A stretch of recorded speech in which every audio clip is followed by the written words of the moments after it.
Welcome, everybody. Gosh, thanks for coming. This is great. I'm Austin Kleon. I live here in Austin, and I've written two books, one called Newspaper Blackout and one called Steal Like an Artist. Beside me is Mr. Kirby Ferguson. Kirby is a writer, filmmaker, and speaker. He is also the creator of the popular web video series Everything is a Remix, as well as the comedy site goodiebag.tv. He has worked with CNN, the Discovery Channel, and the Canadian Broadcasting Corporation, and he lives in Brooklyn. Correct. Okay, that is correct. So now that I have the bios out of the way, so lots of great writers and thinkers have written and described the current world of remix culture, mashup, and copyright. In fact, South by Southwest has a long history of it. I remember seeing Brett Gaylor's remix manifesto back in 2009.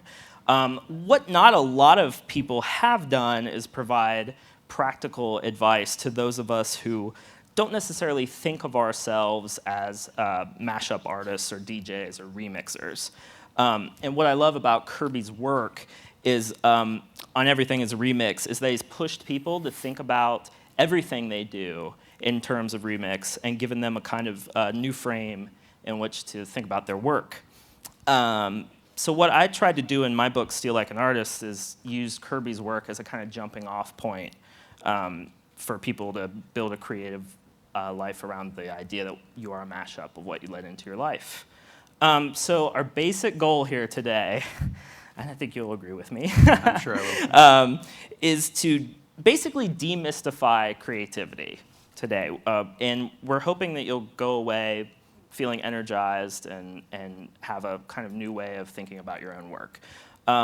We'll be showing brief clips from Everything as a Remix. I think we're ready to show our first clip. Let her rip. So if AV's ready. The act of creation is surrounded by a fog of myths. Myths that creativity comes via inspiration, that original creations break the mold, that they're the products of geniuses, and appear as quickly as electricity can heat a filament. But creativity isn't magic.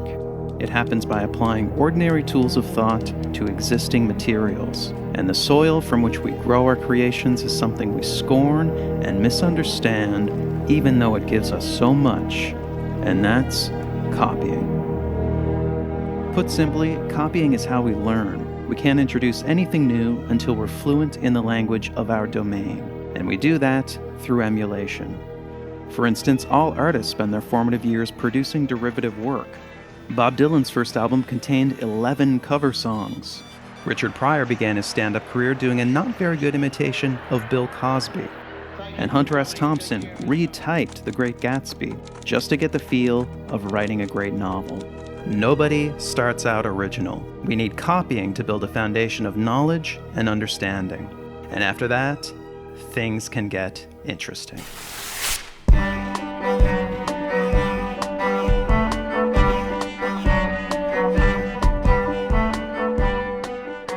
After we've grounded ourselves in the fundamentals through copying, it's then possible to create something new through transformation, taking an idea and creating variations. This is time-consuming tinkering, but it can eventually produce a breakthrough. James Watt created a major improvement to the steam engine because he was assigned to repair a Thomas Newcomen steam engine. He then spent 12 years developing his version. Christopher Latham Scholes modeled his typewriter keyboard on a piano. This design slowly evolved over 5 years into the QWERTY layout we still use today. And Thomas Edison didn't invent the light bulb. His first patent was improvement in electric lamps, but he did produce the first commercially viable one after trying 6,000 different materials for the filament. These are all major advances, but they're not original ideas so much as tipping points in a continuous line of invention by many different people. But the most dramatic results can happen when ideas are combined. By connecting ideas together, creative leaps can be made, producing some of history's biggest breakthroughs. Johann Gutenberg's printing press was invented around 1440, but almost all its components had been around for centuries. Henry Ford and the Ford Motor Company didn't invent the assembly line, interchangeable parts, or even the automobile itself, but they combined all these elements in 1908 to produce the first mass-market car, the Model T. And the internet slowly grew over several decades as networks and protocols merged. It finally hit critical mass in 1991 when Tim Berners-Lee added the World Wide Web. These are the basic elements of creativity: copy, transform, and combine. Copy, transform, and combine. Is there any kind of order that happen? Like, do these happen in a certain order in a creator's life? I mean, I think what I'm talking about in the video is not. You can certainly look at it that way, though. I'm just talking about the separate elements, the elements of creativity, the various different approaches that you can use to make stuff. But certainly in a creator's development, you're going to start by copying. Like, no matter what you're doing, what you're going to do when you start out is just copy. But then after that, combining and transforming can happen in any order, I think. The way that I was writing about them in the series originally was just that they were, not in a sequence, just the various different ways, various different ways you can get stuff done. Yeah. Because, like, in my own creative life, it's been copy, collect, gobble up, influence. But then it's been combine. And then you have this, like, Frankenstein monster. Right. And so then you haven't gotten to the transformation and then you stage smooth. yet? No, I'm there. No, I'm there. No. Okay. But, it's kind of like quilting. It's like you get these little pieces and you put them together, but then there's a difference between quilting and weaving. Right. It's like when you have these little threads that mesh really well together. I mean, there's a bunch of metaphors you can use. Yeah. But I really feel like if you only combine things, Yeah. like you still have that Frankenstein monster where it has the stitches. Yeah, definitely. If you're combining things, you're not really, I don't think you're really putting your own voice into it.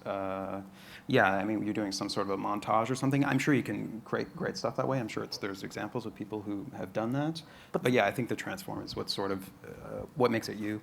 I think if you do the right combining, though, you might be able to get the transformation because it's the old, like, 1 + 1 = 3 type of thing. Yeah, and just recontextualizing things can be really important, too. Cool. Well, I want to ask you about, let's go to that first element, copying. Yeah. Now, in later on in the series, you kind of use copying and collecting in kind of their switchable terms. Yes. So I wanted to ask you, what are your methods for? I think all collecting. I think collecting ideas as a creative person requires that you copy them into some sort of memory, whether it's your own or digital or whatever. So do you have any methods for collecting? Yeah, I mean, I definitely, I'm a big note taker. I always have a notepad with me. I have, I throw stuff into Evernote. I throw stuff into Scrivener. These are Mac applications. Yeah, I mean, I'm just always, I think the notepad is my main thing, though. But I do know people who don't, who are very creative, who don't do any of that. It's in their head, and they're actually not conscious of how I don't think they know what their system is. I don't think they really know how they're doing things. It's a little mysterious even to them. So you definitely don't have to be a note taker for sure. Yeah. I know people who aren't. I have to be. I have a terrible memory. I have to, too. Yeah. So for me, it's like, it's just what you said. It's like carry a notebook everywhere. Always have something to write with. I mean, one of the things that I was fascinated in the research. You have a notepad in your shower. I do. Yeah. Yes, Aqua Notes. Yes. My wife got me Aqua those Notes. for as a present. I didn't expect that. I was going to ask you one other thing about collecting, but now it's just complete. Let's just Are they move the on. same You thing? hit me Was that the question? with the shower comment. You threw me off. I got to laugh. Did you know that Joss Whedon was just sitting in one of these chairs? I know, I'm soaking up his Like the guy who did essence. Firefly was up here. Yeah, Anyway, scary. maybe some of his stuff will His rub off mojo, on us. yeah. Anyway, let's skip to the third element, combining. We almost already touched on this, but what do you think is successful combining? Like, what are the best, like, what makes a mashup good? Oh, gosh. I mean, I think to make it fresh, I mean, I know that's hopelessly vague, but to make people see it anew is definitely very, very important. So what you do sometimes, I don't think it's even that sophisticated technically necessarily what you're doing, but if you can make people see it in a different way, I think that's the short answer. I think that's really what it's all about, to make people see it anew. Okay, so let's talk about transform, which we've already, we've kind of touched on it before, but I really think that transform is the element for me personally that's hardest to get my head around, and I think it also might be the hardest to do creatively. Like, what do you think about that element? Like, what makes I mean, for it good definitely transformation? is. It is the hardest for sure. I mean, it's the lowest level. Like when you're transforming, you're dealing with small details. You're not taking big chunks and sticking them together and like, wow, coming up with something that's really cool. Like it's more tedious. It's more small. You're just you're chipping away, making little changes here and there, and you don't even necessarily know where you're going with it. So yeah, it's it is the, it probably is the most important part and the hardest. Right. So a lot of this process, as you said earlier, like not all the artists you know have systems. Right. A lot of it happens subconsciously. So I guess my question to you was, has doing this series changed the way you work? Like, has it changed these stages in your creations? It has for sure. I mean, it's almost hard to remember, though, what I was like before. It's sort of like remembering what you were as a person before, a few years ago or whatever. So yeah, I mean, it's changed. It's just made me aware of how I create things. I think I was one of those, when I say that I know people who don't have a system and it just sort of comes out, I think I kind of was that before, Yeah. I didn't really know what I was doing. And I was very subject to, my own moods, and if I might be doing something wrong and I don't know it, so nothing would be happening. So yeah, it's definitely made me much more conscious of how to get stuff done. I want to go back to when you were talking about Evernote and your system of collecting, because I think I wanted to just spend a little bit more time on it. Okay. I think something for me that's interesting, do you do all your research in private or do you do any of your research in public? I think I do it in private. How would it be public? Like interviewing people and stuff? Well, because my research is public. Because like when you read my Tumblr. Right. I do Twitter research, yeah. Yeah. So like when you read my Tumblr, that's actually,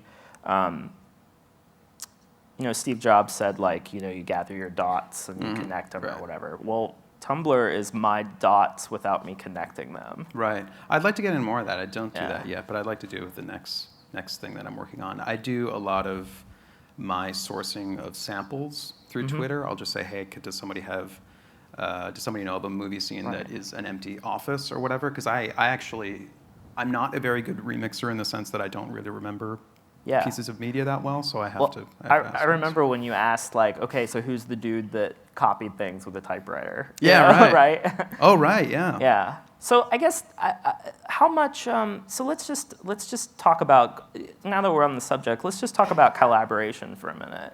Okay. Who were the people that collaborated with you on Everything as a Remix, and how do you think collaboration affected the video series? On this last one is a fellow named Louis Wasilowski, helped with a lot of the motion graphics. He did, I think, about 15 pieces for me. And a fellow named Juan Behrens did the memes animations for the fourth part. There were a lot more people than that, though I'll probably forget people and piss them off. But those were the two big ones for sure. Those two guys did a lot, and it really helped. I think it just makes it better, Like I think it would still, like if Louis hadn't shown up and done that stuff, it still would have, been basically what it was. It just wouldn't have been quite as great. It wouldn't have looked quite as good, but it still would have been pretty good, But they definitely raised my game, and I'm trying to do more of that with the next one, because there's stuff that I'm not that great at. I don't think I'm that great at anything technically. Me neither. I think I don't think I am. Yeah, it's just that the storytelling, I guess, is what I'm good at, but the actual execution of media, I don't think I'm extraordinary at anything, so I'd like to do more of that. So what do you think about, because you strike me as someone who really needs a lot of solitary time, like from the little bit of time we spent together. When we're not together, yeah. Yeah, you strike me as someone who needs a lot of solitude in sure. order to get your work done. And I wondered what you've thought about. It seems to me that crowdsourcing for you, the idea of crowdsourcing would be like just to gather that information. Right. And like, okay, people give me that information, then I'm going to go off and I'm going to work on it. Is Yeah. that how it works for you? Yeah, I'm pretty private. I don't do well with it. It takes me just to do stuff for the camera, just those little bits that I do at the end of the video. It takes hours to do those. You know, I have to run them over and over and over again. It takes a lot out of me. I'm an introvert. It takes me a lot. It takes a lot of energy out of me to do that stuff. So, yeah, I definitely gather the stuff off, then I shuffle off into a quiet place and do the work. I'm really. You're not like that. I'm really jealous of that because like, Really? I feel like I'm this odd bird of the like extroverted writer. Like most of the writers I know, I mean, they're extremely introverted and they want to spend lots of time alone. And to me, the internet has been the reason I brought up I think it was Robin Sloan who said work in public, reveal nothing. Right. To me, it's like work in public and reveal pretty much a lot. Yeah. I mean, I think whichever disposition you are of, you probably, you admire qualities in the other one just because you're not it. But yeah, I hate committee meetings. Right. I hate group work like in school. I hated that. I don't think anything good comes out of committees. I think that good work. I think good work comes from like collaboration with a few individuals. Yes. And from a lot of tinkering in your own space. But what works for me, and I know we're getting a little off topic, but for me, like the internet allows me to be extroverted while still in solitude and like working on my own work. Right. But I know I just think it's interesting the different ways. Want to see another clip? Let's do it. Should we watch another clip? Let's do it. Okay. Even now, Star Wars endures as a work of impressive imagination, but many of its individual components are as recognizable as the samples in a remix. The foundation for Star Wars comes from Joseph Campbell. He popularized the structures of myth in his book, The Hero with a Thousand Faces. Star Wars follows the outline of the monomyth, which consists of stages like the Call to Adventure, Supernatural Aid, the Belly of the Whale, the Road of Trials, the Meeting with the Goddess, and a bunch more. Also huge influences were the Flash Gordon serials from the 30s and Japanese director Akira Kurosawa. Star Wars plays much like an updated version of Flash Gordon, right down to the soft wipes and the opening titles design. From Kurosawa, we get masters of spiritual martial arts, a low-ranking bickering duo, more soft wipes, a beneath the floorboards hideaway, and a boastful baddie getting his arm chopped off. You just watch yourself. We're wanted men. I have the death sentence on 12 systems.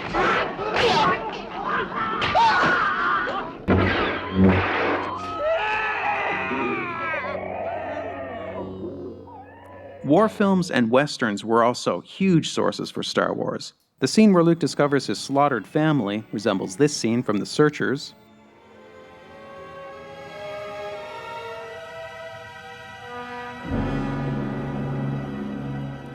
And the scene where Han Solo shoots Greedo resembles this scene from The Good, the Bad, and the Ugly. The climactic airstrikes in the Dam Busters, 633 Squadron, and the bridges at Toko Ri play very similarly to the run on the Death Star. And in many cases, existing shots were even used as templates for Star Wars special effects.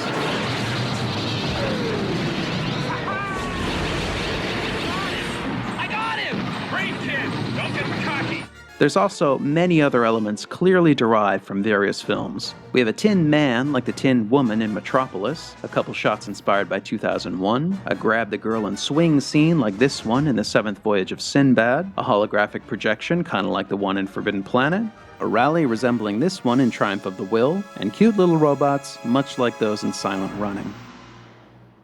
You know, Tufte says something, Edward Tufte says something that, like, to compare things, you just show them adjacent in space. Right. You know, so what gave you that? Did that idea to show those clips side by side? Mm-hmm. When did that come up, or?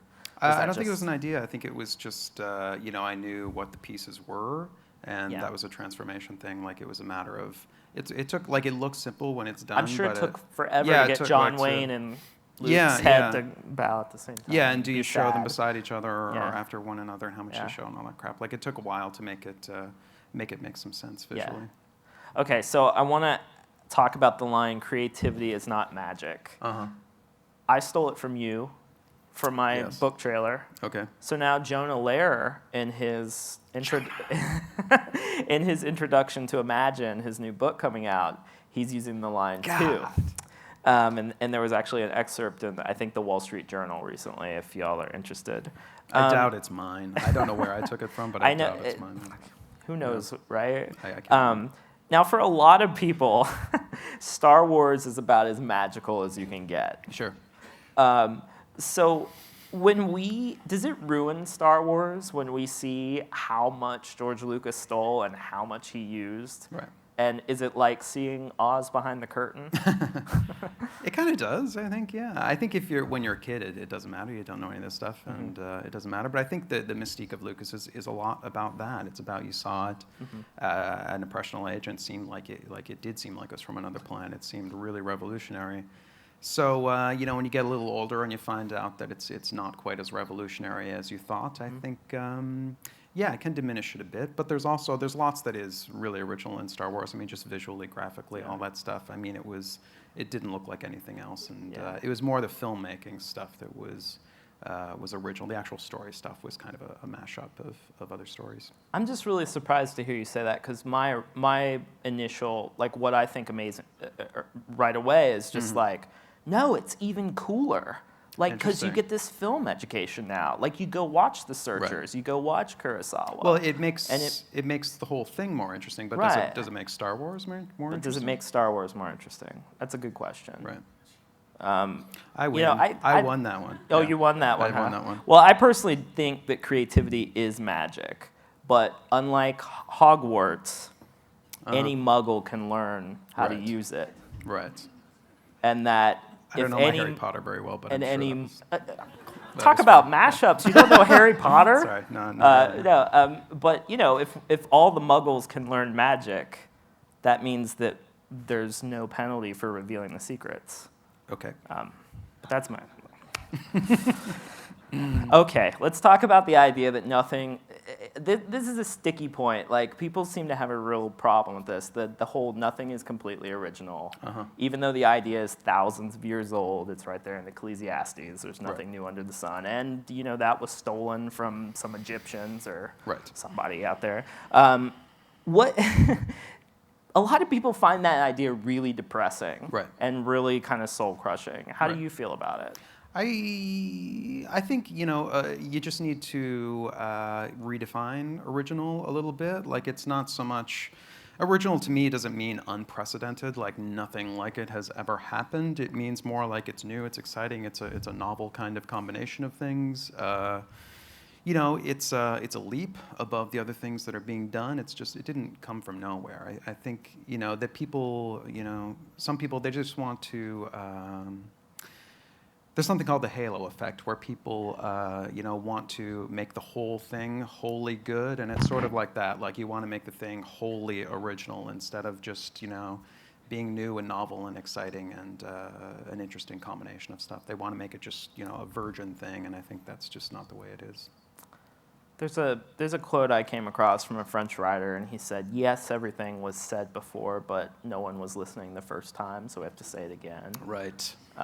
So to me, nothing is completely original. I mean, to me, that's like the gates are open. Right. That means, to me, it's like a run on. It's completely empowering to me. I mean, that takes the when you find out that even your heroes stole and borrowed. Yeah, I mean, I think the message of what I do in the series is empowering. I think it encourages people to not worry so much about being original. Don't worry, especially when you're young and you're starting out. Don't worry about being derivative. Just go do it. I feel like originality is like this moving target. That it's never you never get there, but the pursuit can pull out some good stuff. Yeah, right? I would agree with that. Yeah. All right, so I want to go back to the mythical idea of the lone genius. Okay. And I'm expecting there's probably some filmmakers in here or film folks. In film, it's called the auteur theory. Right. And yet film is completely a collaboration. It requires a humongous amount of people. Right. Endless resources. I mean, at least in our traditional system. But then the director, Terry Gilliam, he's called himself a filter instead of an auteur. Cool. Yeah. And his whole role is to take that collaboration, and he controls like what goes through and what makes it through and that kind of thing. What do you think about the auteur theory, and have you learned anything? I mean, do you have anything to say about it based on everything as a remix? I think it's a holdover of sort of romantic era thinking. You know, before the romantics, when you were creating things, you were basically just sort of channeling God. That was basically the idea. You weren't really, you were just sort of this vessel for God. You weren't really doing, it wasn't coming out of you. And then the romantics kind of went completely reversed that, and they were like, no, it is me. It's coming from inside me. It's an expression of my soul. It's completely me. And that's kind of, since then has kind of become the dominant way that we like to think of creators. We like the thought of that, like lone genius who bucks tradition and kind of does his own thing. Yeah.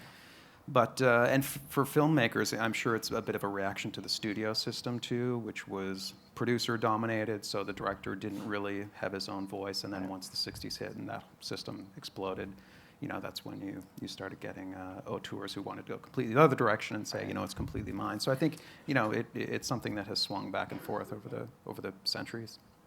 I think that romantic idea of the lone genius also excuses all kinds of horrible behavior in artists. Right. Can you talk about your own? Do you consider yourself a wild guy, or definitely? Yes, absolutely. You're a wild and crazy, horrible person. Up until 10:30, yeah. No, definitely not. Definitely boring. Well, I mean, that's what we were joking about, because we're both like, we go to bed early. Yes. And I mean, my whole thing is just like, I have to be boring, because otherwise I don't have any Yeah, I think most energy. people who do great work probably aren't super exciting. I think that's probably a more realistic cliche than this genius who's out, being nuts. I think particularly for young people, that idea that you have to, especially for people who have creative aspirations, you have to be this Don Draper, screw everything that moves, like, drink at the bar type person. Like, I just think that just, it just destroys, I think it really destroys a lot of young talent too. Yeah, I mean, I think it's indulgent. I think it's, I don't know. But this all, I think what we're getting at here is just like, when you unpack creativity this way, it can not only like change the way people work, but it can like completely change the way they live their lives as human beings. I mean, I've always thought it's way more important to be a better human being than a good artist. I don't, but you don't. Okay. No, I'm a mediocre. Forget it. All right, so George Lucas, film student. Yes. Tarantino, a student in his own way, video clerk. Yeah. Both had this strong knowledge of the films that came before them. Tarantino almost had this like encyclopedic knowledge. Right. And you get the feeling that they had this lineage in mind. Like, you really get the feeling that Tarantino has the guys that he wants to emulate and like be part of. Do you see yourself as part of a creative lineage? And do you think it's important to see for creators to see themselves as part of a lineage? Yeah, I do, and I think that's a much healthier way of looking at what you do. And I think the reverse of that has been what people have been aspiring to for the last 100 years or whatever, was to be like a Picasso type figure, or to like just blow the doors open and completely do your own thing, and just create something entirely new. Which of course he didn't do. So yeah, I think to view yourself as part of a chain is much healthier, and I do that. Like, there's people who I didn't even know that I was kind of doing the same thing as them until people started mentioning to me, and I certainly knew their work and probably was influenced by it and didn't even know it. But people like Adam Curtis in the UK, like I hear about him all the time. He did, he does these series for the BBC, The Power of Nightmares. He did one called The Trap. Really good. They tend to be very dark. He has a different sensibility than I do, but it's a guy talking, and he's remixing old, BBC archives footage to, provide the visuals. So yeah, I think that's definitely a healthy way to look at creation. I think I have one. I actually think that the lineage idea can actually influence the way that you collect and copy, because one of the things that I've found really helpful is to like take one person that I really love, one artist that I just like, my absolute favorite, and then figure out who those people were for he or she. and then just try to like make my way back as far as I can. Right, yeah, like hyperlink style, Yeah. like branching off, yeah. And I just think that is if you try to swallow the history of your medium or your whatever, it's like you're going to choke. But if you take if you have your meal set out, Yeah. I lost that metaphor, but That was a noble attempt. yeah. But the writer, I was listening to this podcast with the writer Rob Walker, and he's just this brilliant guy, and I love what he writes about. And he said that one of the central tensions of life is that we want to feel unique, but then we also want to feel part of something. Yeah, sure. And I wonder if maybe that's the real pickle with the romanticist kind of lineage thing, right? Yeah, I mean, So it's you something have to that find goes, that line. Yeah, and it's gone back and forth over the years in different cultures. Eastern cultures tend to be more community-minded. They're less individualistic. We're very individualistic over here. So yeah, I mean, I think both things are good. Both things can lead to good places. But yeah, you gotta find the happy medium. Cool. Well, we're gonna show one more clip, and then we're going to talk for just a little bit more, and then we're going to take questions. Simply put, we hate losing what we've got. People tend to place a much higher value on losses than on gains. So the gains we get from copying the work of others don't make a big impression. But when it's our ideas being copied, we perceive this as a loss, and we get territorial.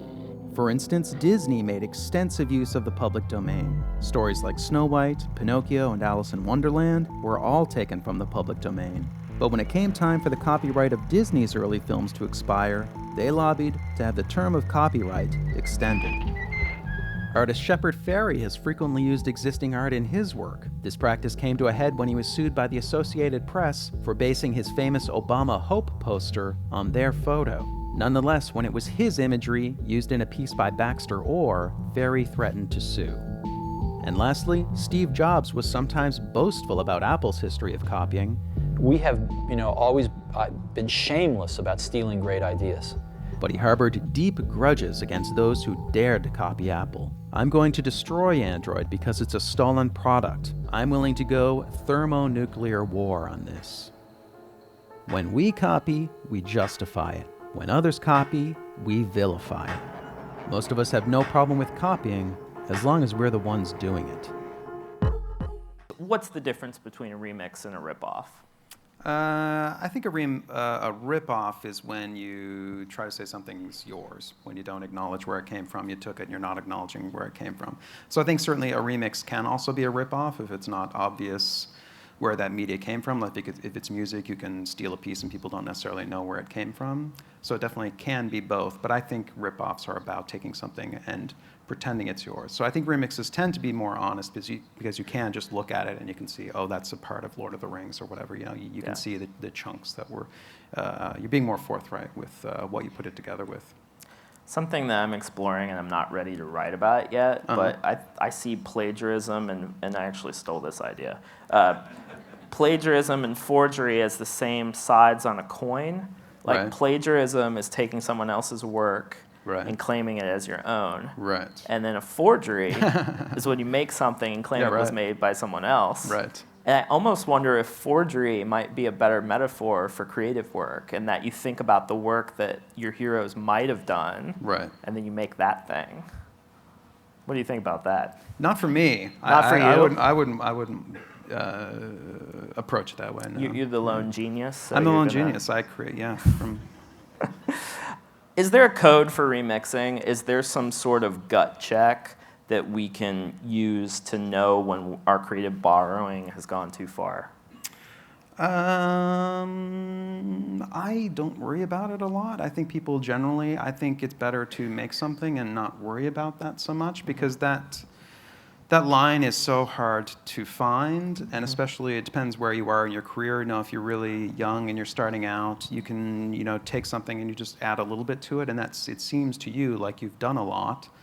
So I think it's so subjective. Like you might look at somebody, especially when you're seeing work online and stuff like that, you might be looking at somebody's work who's 15 years old or something like that. I think you have to be tolerant of people being at the phase that they're at in their career, and that they might be doing stuff that is mostly just derivative. So I think it's important to make stuff, to acknowledge where you're taking the stuff from. But other than that, I'm very liberal about what I think people should be able to do with media.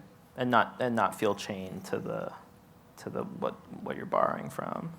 Yeah, yeah.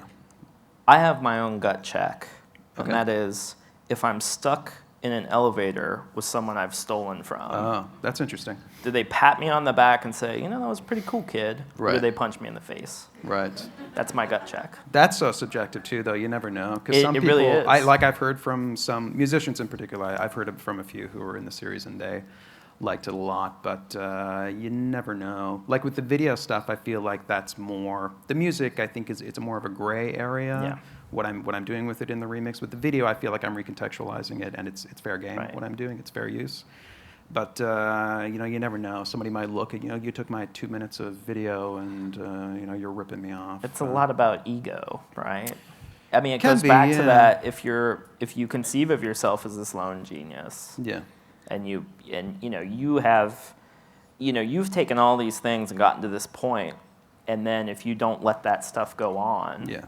I call that like a pretty bad ego, and that's where Yeah. I think seeing yourself as part of a lineage comes in, right? For sure, yeah. And I mean, if you're trying to extract maximum value from it too, I think that can lead Right. to And that's a whole different one to- discussion. Yeah, it is. Yeah.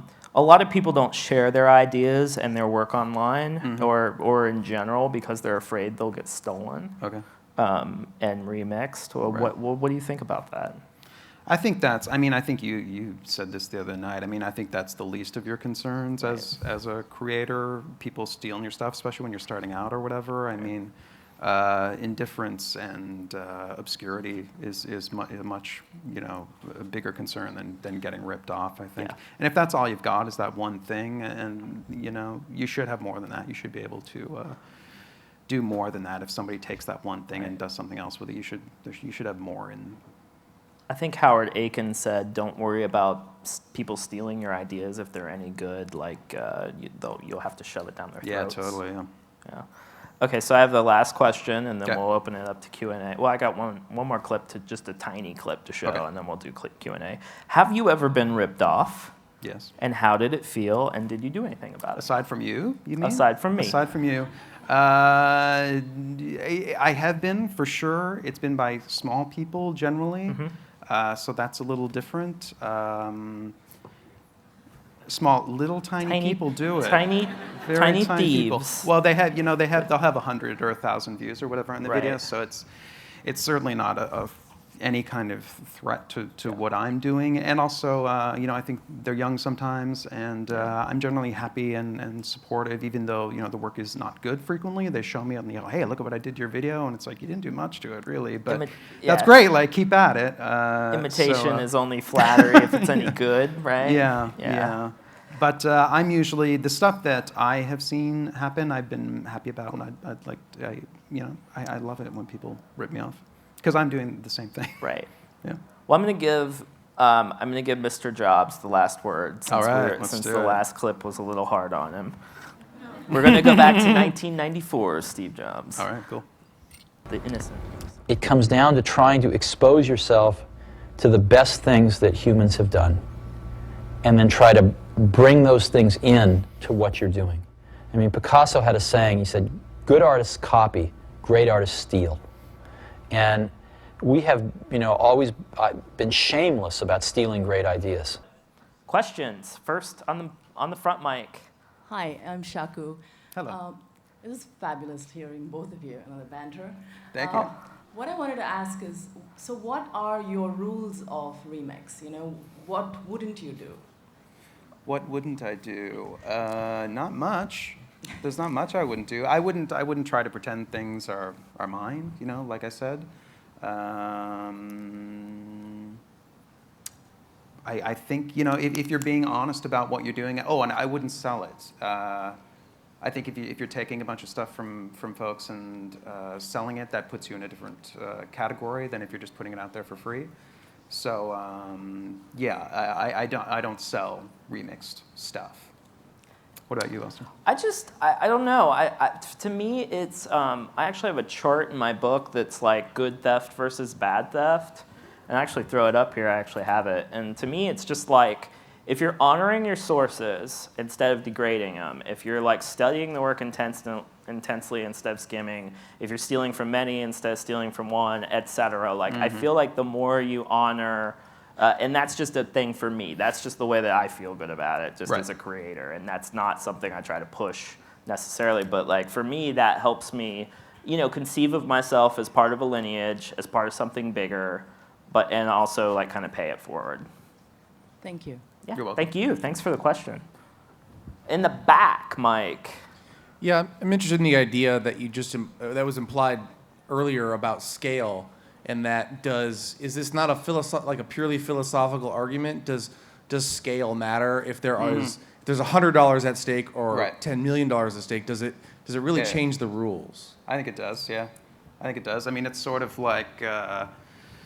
You know, if you look at the pre-internet age, when people were, you know, making mixes on cassette tapes and sharing them amongst their friends and stuff like that, I mean, that's just not, it's not commercially damaging to anybody. So, but if you sell your cassettes through the black market and you're selling 10,000 of them or whatever, I think that it's different. Scale makes it different. Scale can inflict harm on the person that you are taking from. Are you a fan of Lewis Hyde's book, The Gift? Not really. Not really? You don't like I'll that be book? honest. I'm not crazy about it. No. Yeah. I think It's it's kinda hard good, to but I read. don't love it. No. But I think the idea is, I would really recommend The Gift by Lewis Hyde. I think that book blew my mind and changed. Really? Wow. Yeah, a changed lot of people feel what like that. think. I Yeah. don't. But. Well, thank you. Front mic? Thanks. Hey, Kirby, it's Elisa Kreisinger from Pop Culture Oh, Pirate. hey, how you doing? Hi, I'm good. How are you? Well, you're good, I can see. I'm obviously. Great. I'm amplified. Yeah. So obviously I'm all about remix culture, and I think it's great, obviously, as a remixer, but I'm wondering your concept on the practicality of it. So like I just uploaded my Mad Men remix series, right? Cool. Third-party content match, can't see any Right, yeah. demographics, can't share it on mobile. Again, I'm all about remix, but when it comes down to the practicality of it, like where do you fall sort of on the YouTube remixer as a third-class citizen in that public discursive space? Well, I mean, you should be on Vimeo, probably. Well, yeah, I right? know, Yeah. but hardly anyone goes to Vimeo. Is it? Yeah. Well, in my community, yeah. Interesting. I get most of my people through Vimeo, but yeah, I mean that's a super big problem on YouTube. The way that it works is if you use copyrighted material in your video, the copyright holder or somebody who says that they're the copyright holder can stake a claim on it and put their ads on it or have the audio or video removed or whatever. You can dispute that, and then if they come back and they say no, it really is mine, then that's the end of the conversation. It's over. So all the authority lies with the corporation or whoever made this claim at the end of the day. So yeah, it's really it can be tricky on YouTube, and I think they're working on it. I think they're trying to improve it, but I don't think it's going to happen anytime soon. But I would say in the meantime, using different, Vimeo I think is the one for me. I have a good audience on there, and they don't do that stuff. And also just make the videos downloadable and stuff like that, so people can share them and throw them around. Did I answer that? Kind of. It's Kind of? okay. What It's a part hard did I miss? question. No, it's a hard Okay. question. I mean, it is, yeah. You can't dispute the third-party match. So, I mean, Yes. it's not, you're not YouTube, so I'm not yelling at you. I'm just wondering what your other solutions are, which you stated. So you did answer the question Okay. Cool. thoroughly. Great. Thank I'm you. a Vimeo fan. Yeah. Awesome. Thank you. Yeah. Back mic.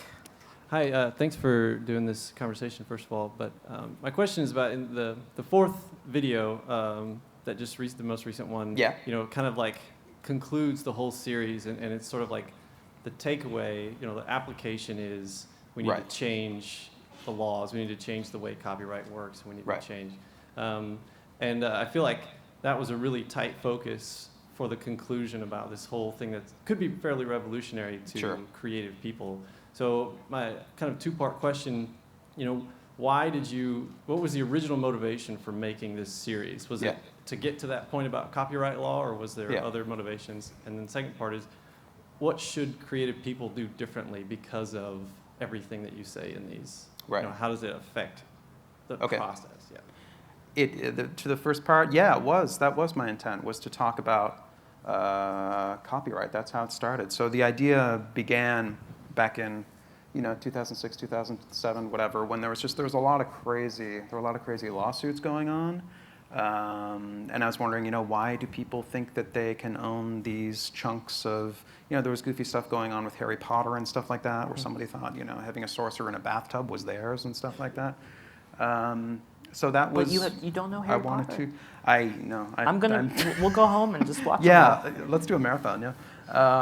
So that was. I wanted to illustrate the hypocrisy of that, of thinking, of only noticing being taken from and not noticing that you are taking from others all the while. The second part of the question was.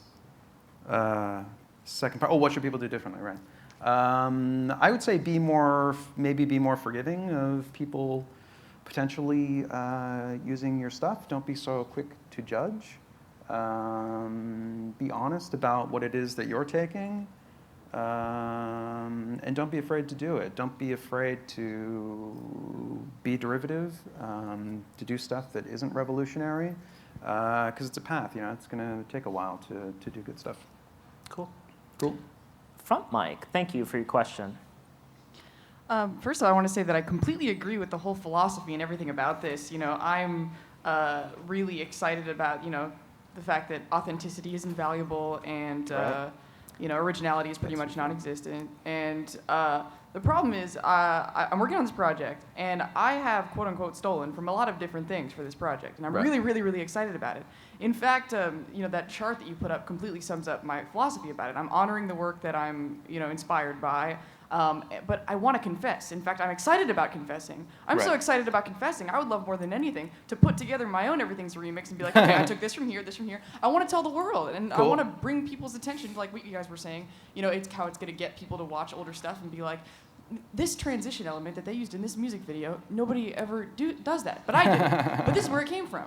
The thing is, not everybody's going to feel about it the way that you and I do, and probably a lot of people here. Sure. And I'm afraid not only if I confess, though I really want to, that it's not only going to hurt me as far as people are going to be like, I can't believe she admitted she totally lifted that. Yeah. But it might even get me in trouble legally. So as far as, the philosophy that you're kind of pushing, as far as, honoring the work and confessing and being aware and bringing attention to the work that you borrowed from, is this confessing something that's going to bring us forward, or is it something that's just going to hurt me for no good reason? For your career, you mean? Yeah.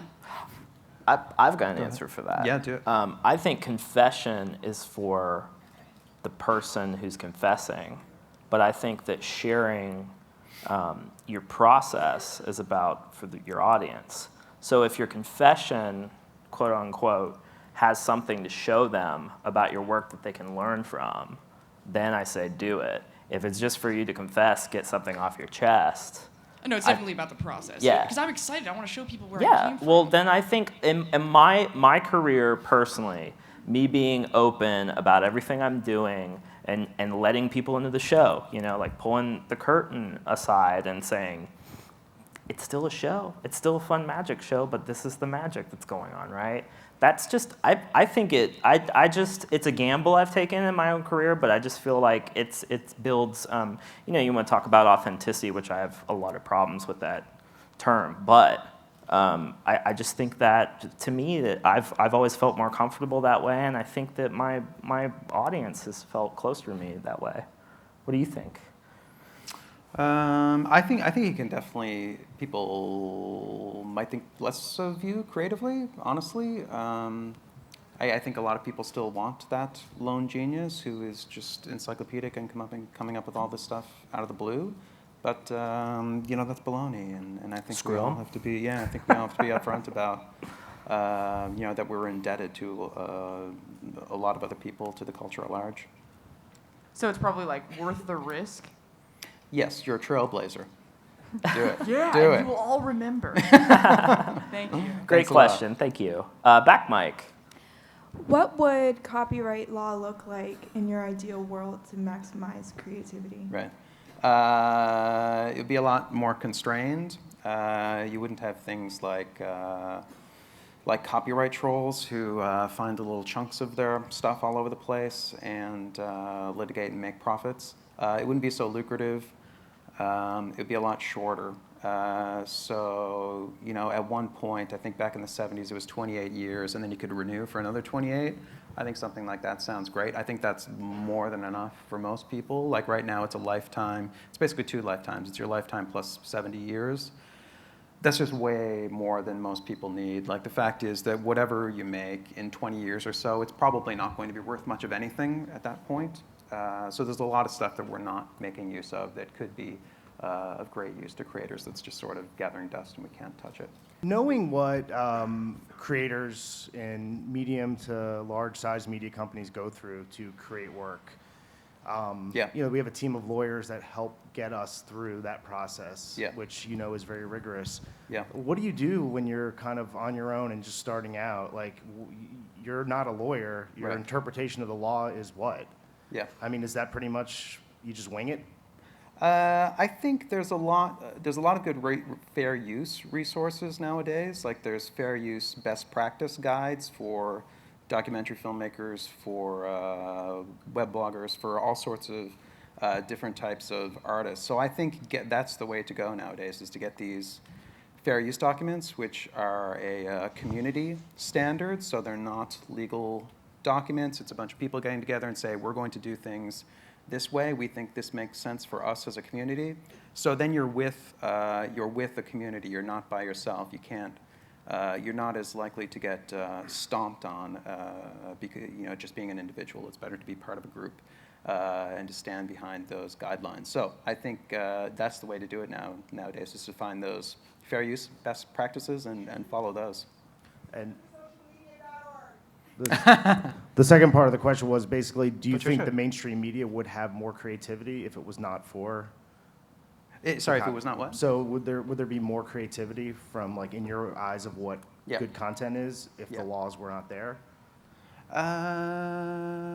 God, I should say yes to that, shouldn't I? I don't know. It would be different. Would there be more? I don't know. It would just be different, and I think there'd be less casualties. I think that's the really important part. There wouldn't be the odd people who get crushed because they used the wrong clip in their video or on their album or whatever. My question is it fair to demand, like not demand, but like, is it fair to demand, I guess, from Lucas that he credit all the sources that he borrowed from? Right. No. Or is it like, or is he supposed to, like, as having borrowed all this stuff, to actually promote it, throughout his? No, I don't think so. I mean, I think it makes him even more. I mean, my problem with George Lucas is he's like an auteur gone wrong, right? I mean, like, he's the guy you become when no one starts questioning your motives, right? I mean, and the original work is so cool, and then I'm sorry, I just butted in there, but like. No, I would say the answer is no as well. He could be in the interviews and stuff that he does. I feel like he's a little evasive about admitting that stuff. That's all I want. He doesn't. He's the kind of guy who would like he puts certain stuff up on a pedestal like Kurosawa, but he would never talk about some of the other influences like like comic book influences and stuff like that. Much more. We're actually out of time. Did the alien have a statement? Make it to a quickie. Well, I'm ProxyBot, and my controller really wants to know about your thoughts on social platforms like Pinterest, all about retaining others' work. Pinterest is awesome. It's not just for chicks. Like, it's I love Pinterest. It's one of those research in public type things I'm talking about. Thanks for that. Thank you everyone for coming. Thank you so much for coming. Thank you. Thanks everybody.